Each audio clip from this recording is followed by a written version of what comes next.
আসসালামু আলাইকুম। কাঠগোলাপ কার না ভালো লাগে? আসলে আমার হয়তো একটু বেশিই পছন্দ। ছাদে উঠে যখন কাঠগোলাপটা পাই, তখন আরও মনটা বেশি ভালো হয়ে যায়। এই যে কত সুন্দর একটা ফুল।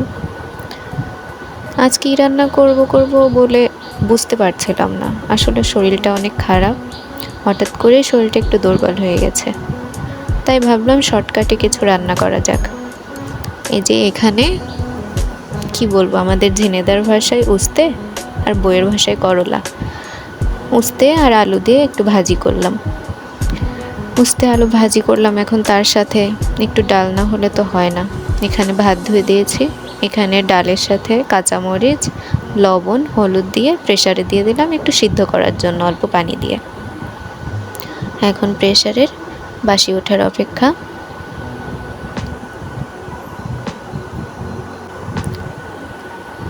এই যে সে কখন থেকে চেয়ে আছি কখন বাসি উঠবে, তারপর আস্তে আস্তে এই যে শেষ পর্যন্ত উঠল।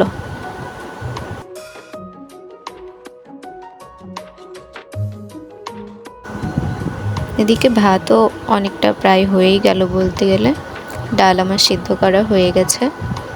এখানে কিছু আম কেটে রেখেছি, যে আম ডাল করবো তাই। সবাই দেখে ভাবছেন তো যে এক হাতে উড়কি দিয়ে কেন আমি এরকম করছি। কি আর করা, ছোট মেয়ে থাকলে যা হয়। মেয়ে তখন আমার এক কোলে, এখন তাকে তো আমাকে ধরে তারপর তো কাজ করতে হবে। বাসায় একা মানুষ, তাই এক হাত দিয়ে যতটুকু পারলাম সেইভাবে করলাম। এখানে আরেকটু পানি দিয়ে দিলাম পরিমাণ মতো, মানে একটু বেশিই পানি বলতে গেলে, যে ডালটা একটু বলকে উঠবে।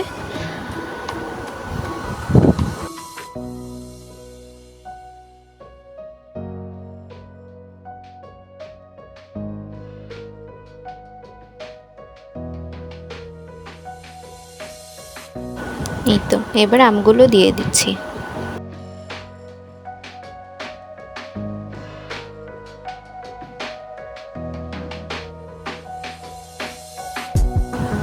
এই যে এখানে আম বলকে উঠে মানে একটু সিদ্ধ হবে সেই পর্যন্ত।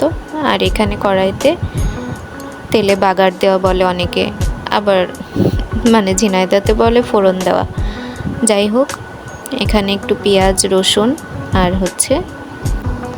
পাঁচফোড়ন দিয়ে আমি একটু তেলে বাগার দিয়ে দিব। আসলে পাঁচফোড়ন দিয়ে ডাল খেতে আমার এবং আমার হাজব্যান্ড, মানে আমার পরিবারের অধিকাংশ লোকেরই অনেক পছন্দ। তাই যখনই ডাল রান্না করি পাঁচফোড়ন দিয়ে আমি তেলে বাগার দিই।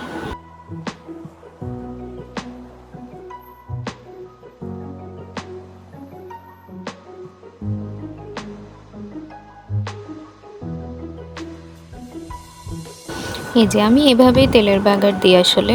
মানে যখন প্রেসারের ডাল বলকে উঠতে থাকে, হাতে সময় না থাকলে তখন আমি এভাবেই কড়াই থেকে তেল, ভাজা পেঁয়াজ, রসুন এভাবেই দিয়ে দিই।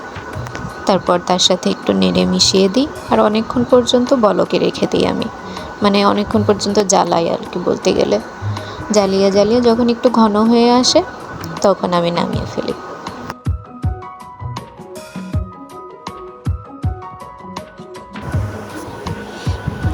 এখানে অনেকক্ষণ ধরে একটু উল্কি দিয়ে নেড়ে নেড়ে আমি একটু ওলট পালট করে দিচ্ছিলাম।